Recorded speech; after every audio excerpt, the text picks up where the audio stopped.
बहुजन समाज के लोग दिल्ली में करने जा रहे हैं खेला। क्या वाकई में अरविंद जी जो मुख्यमंत्री है वो पड़ गए हैं अकेला? क्या जो उत्तर प्रदेश के भूतपूर्व मुख्यमंत्री अखिलेश यादव ने समर्थन तो दिया, लेकिन यादव समाज के लोग केजरीवाल को पसंद नहीं कर रहे हैं दिल्ली में? क्या वाकई में बहुजन समाज के लोग अब अपने खेल को समझने लगे हैं? तो यह खेल दिल्ली में खेला जा रहा है। मैं एक एक करके बताऊंगा। इससे पहले मैं अपना परिचय देता हूं। मेरा नाम गिरिजा प्रसाद और आप देखना शुरू कर चुके हैं बदलते हैं भारत। दिल्ली से बड़ी खबर आ रही है कि बहुजन समाज के लोग जो SC ST OBC समाज के लोग हैं वह एक दूसरी पार्टी की तरफ शिफ्ट होने की कगार पे है। वहां पर आम आदमी पार्टी के मौजूदा सरकार है, एक तरफ कांग्रेस अपनी ताल ठोक रही है, दूसरी तरफ पोस्टरबाजी कर रहे हैं अरविंद केजरीवाल और भाजपा की जो मोदी जी हैं। पोस्टरबाजी चल रही है। वहीं पर अरविंद केजरीवाल प्रचार प्रसार के दौरान कहीं ना कहीं दारू बांटने का काम कर रहे हैं, कहीं ना कहीं ताश की गड्डियां बांटने का काम कर रहे हैं, कहीं ना कहीं पैसा देने का काम कर रहे हैं। आखिर अरविंद केजरीवाल को इतना जरूरत क्या पड़ गई कि ये सब चीज का इस्तेमाल करना पड़ रहा है? वाकई में या तो फिर वाकई में दिल्ली में वो कुछ काम नहीं किए हैं?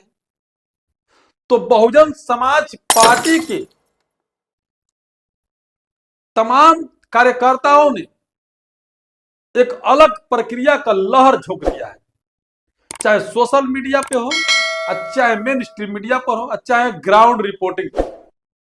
बहुजन समाज पार्टी की तरफ काफी लोग आकर्षित हो रहे हैं। कारण क्या है वो बता देता हूं मैं। कि लोगों का मानना यह है कि मैंने कांग्रेस को देखा बहुत दिन, उसके बाद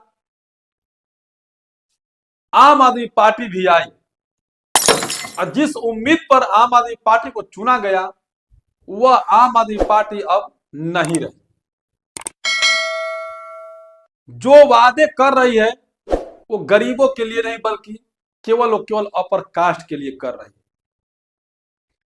जब OBC समाज के लोग बीजेपी से अपनी आरक्षण की बातें कर रहे हैं तो वो नहीं होती है, जातिगत जनगणना को लेकर के बातें नहीं हो पाती है। वहीं कांग्रेस दो तरफा गेम खेलने की कोशिश कर रही है। एक तरफ तो मुस्लिमों को खुश करने के लिए, दूसरी तरफ हिंदू के भी नाम पर कहीं ना कहीं वो खुश करने की कोशिश कर रहे हैं।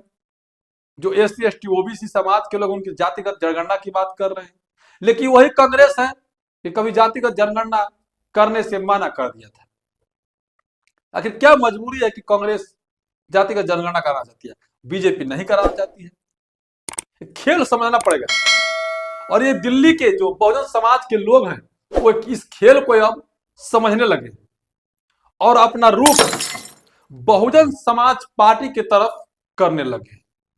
जितने भी बहुजन समाज में है SC ST OBC समाज के जो लोग हैं, खास करके जो पेरियार को मानने वाले हैं, ललित सिंह यादव को मानने वाले हैं, ज्योतिबा फुले, सावित्रीबाई फुले, जितने महापुरुष को जो विचार को मानने वाले हैं वो एक तरफा वोटिंग करने जा रहे हैं BSP को।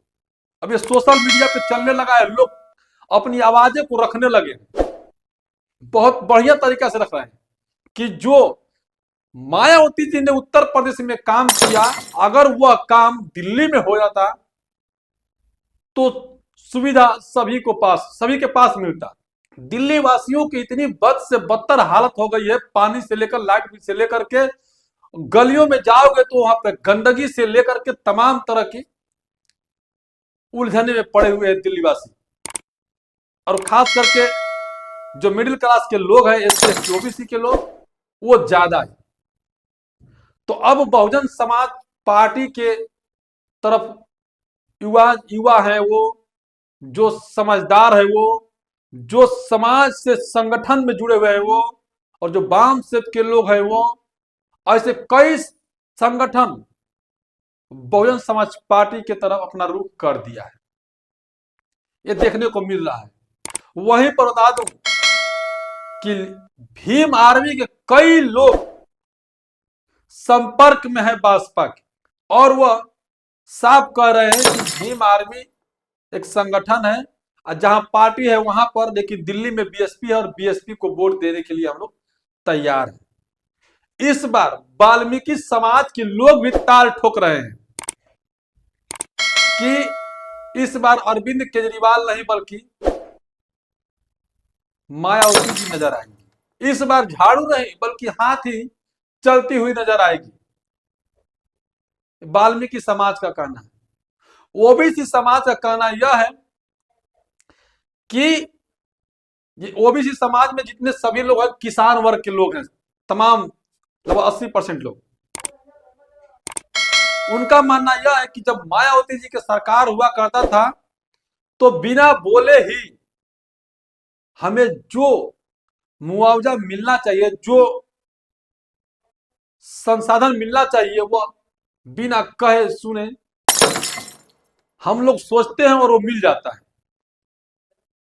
तो इसके दौरान को लेकर के, इस बात को लेकर के मायावती जी की तरफ वो लोग रुख कर, यानी बहुजन समाज पार्टी के चुनाव हाथी को अब ढूंढ रहे हैं। 4 फरवरी को नतीजा जो वोटिंग होगा उसका नतीजा आप देखने को मिलेगा कि वाकई में क्या एससी एसटी ओबीसी समाज के लोग जग गए हैं कि अभी भी अंधकार में फंसे हुए। ये सबूत उस दिन निकलेगा जब अपने आप को जो एससी एसटी ओबीसी के समाज के लोग जिस तरह से बात कर रहे हैं, अगर ये बातें वाकई में ग्राउंड पे और वोट के दौरान उतर गया तो समझिए कि एससी एसटी ओबीसी का जीत है। जो अशोक सम्राट को ख्वाब देखने वाले हैं, जो ललई सिंह यादव को जो पेरियार को यादव को जो देखने वाले हैं ख्वाब, अगर वो कहीं तरीके से, अगर निष्पक्ष तरीका से, अगर वाकई में दिल से वोट कर दिए तो बहुजनों की सरकार वहां पर आ जाएगी, यानी बहुजन समाज पार्टी की सरकार वहां पर बन जाएगी। तो ये बहुजन समाज राजेंद्र पाल गौतम कांग्रेस में है, लेकिन खेल अंदर से कहीं ना कहीं लग रहा है चल रहा है, खिचड़ी कहीं अलग पक रही है। क्योंकि लोगों का मानना यह है कि राजेंद्र पाल गौतम बेशक कांग्रेस में है, लेकिन जो वोटर हैं वो कांग्रेस के लिए तैयार नहीं हो रहे हैं, जिसके चलते राजेंद्र पाल गौतम कहीं ना कहीं, जनता का उभार तो है, जनता का जनसैलाब तो है, लेकिन वो जनता का जनसैलाब वोट के लिए नहीं बल्कि वोट के लिहाजे से भाजपा की तरफ जा रहा है। क्योंकि कईयों लोगों ने खबर दिया, कईयों लोगों से बात हुई, उसके बाद यह निकल के आया कि नहीं वाकई में इस बार बहुजन समाज पार्टी दिल्ली में जो सीट है सभी सीटों पर चुनाव लड़ रही है और जीत हासिल करेगी। कुछ लोगों ने बताया कि 2008 में भी ऐसे हुआ था और बहुजन समाज पार्टी जब चुनाव लड़ी तो 2 सीट निकाल के लाई थी, लेकिन उसके बाद ईवीएम आया और ईवीएम आने के बाद अन्ना हजारे आए और अन्ना हजारे और ईवीएम मिलकर दोनों ने खेल किया और अरविंद केजरीवाल को जानबूझ करके आरएसएस के और बीजेपी के कहने पर जिताया गया।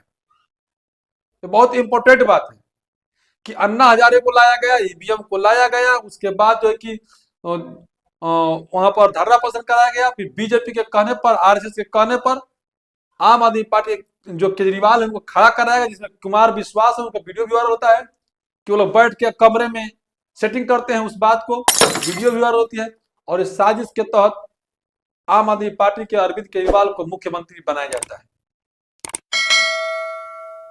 अब बहुजन समाज पार्टी के लोग तथा बहुजन समाज के लोग इस बात को समझने लगे हैं और बहुजन समाज पार्टी के चुनाव चिन्ह हाथी को अब तलाशने लगे हैं कि अब झाड़ू नहीं बल्कि हाथी चलेगी, कमल नहीं बल्कि हाथी चलेगी, अब पंजा नहीं बल्कि हाथी चलेगी।